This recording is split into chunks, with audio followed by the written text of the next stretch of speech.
Mga hospital waste gipanglabay usab sa kilid sa Butuanon River sa Purok Tambis, Barangay Umapad, Dakbayan sa Mandaue. Mga lumulupyo sa lapit ng reklamo tungod sa kay natipunog nga mga basura o pagdaob nini halos matag adlaw. Si Chona Carion sa exclusive report. Agianan kini paingon sa Umapad Dam site, makita ang nagtipunog nga nagkadaiyang matang sa mga basura kilid sa Butuanon River. Atol sa pagbisita sa Balitang Bisdak team, adunay nakita nga gipanglabay nga hospital waste nga gikabalakan ug maayo sa mga residente.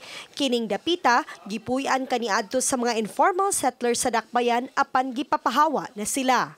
Human kini gihawanan sa mga informal settlers ning dapita gitambaka na usab kining mga basura gikan sa nagkalain-laing kumpanya dinhi sa Dakbayan, reklamo sa mga mulupyo ang grabing kabaho ug ang kaaso gumikan sa pagsunog matag adlaw.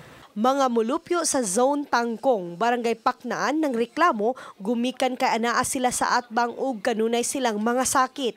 Gani nakuhaan nilang hulagbay ang pagdaob panahon sa kagabhion sa mga basura dinhing dapita. Ug gani kaganiha, aduna pay nag-aso sa dapit diin gidili unta kini. Nagsigid jud kog reklamo anang daob nila. Hantod nga halos kada adlaw nagduna nagisukad na wala ning mga balay diri na nagi kada adlaw magyabo. Dunay mga syringe, ang mga bata diri nakakita jud ko nga nagduwa og syringe, unya nagduwa og mga tube, unya dayon dunay mga dextrose. Kanarang kuan kanang aso nya baho. Kay nabay bata nya giubo. Ang City Environment and Natural Resources Office miingon nga dunay mga eco-enforcers nga magsusi sa mga musud sa dapit. Ilabi na ang musud padung Umapad Dam site.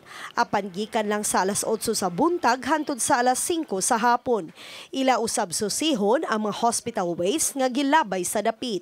Dunay reklamo sa una last year mga 2017 verbal nga complaint niya atong aksyonan.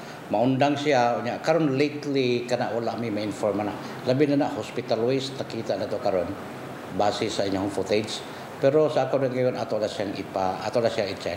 Ang dapit nga gilabayan sa mga hospital waste at banglang kini sa usa ka treatment storage disposal facility nga gipamulta sa Environmental Management Bureau kon EMB gumikan sa mga gipangkolekta nilang basura sa Tambalanan nga naabot sa kadagatan sa Dakbayan sa Lapu-Lapu.